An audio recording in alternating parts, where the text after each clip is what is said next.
Welcome to today's practical planning tip by ParkBridge Wealth Management. My name is Jonathan Shenkman. I'm the president and chief investment officer of the firm. Today, I'd like to conclude our video series on the topic of how much should you spend on a date? And today, let's start by discussing the focus on ROI or return on investment. Going to a fancy steak restaurant may be a bit extreme for a first date. Dropping $300 on someone you may not want to see again may be financially imprudent and is certainly not necessary. However, there are certain points in one's life where making a big investment may make sense. A down payment on the right house or buying into a business may be sensible financial decision that pay off meaningfully in the long run. In the dating world, if you've been going steady for a while and you both really like one another, then it may be time to graduate from bowling to Barnea or from going on walks to Wall Street Grill.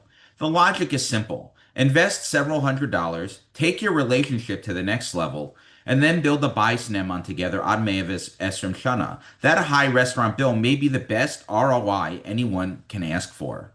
And finally, let's discuss and conclude with the role of hashgacha pratis. It seems silly to discuss dating and money without any mention of the hand of Hashem in this process.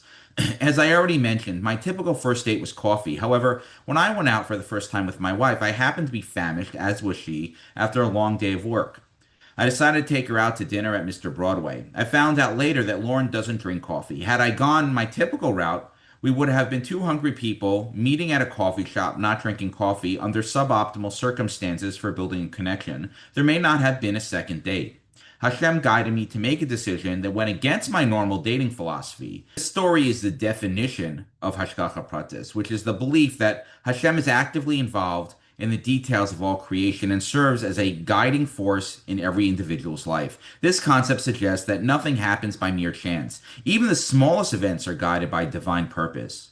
When it comes to dating, investing, and life in general, it's important to put in effort. In the dating world, this means dressing like a mensch, behaving respectfully, and doing research to find an enjoyable venue to get to know the individual you're courting. Yet we must also appreciate that ultimately success in any endeavor is up to Hashem. No amount of money spent at a high-end restaurant will change this ultimate truth. And with that, I hope you found this practical planning tip helpful. Until next time, stay prudent and practical, and don't forget to plan ahead.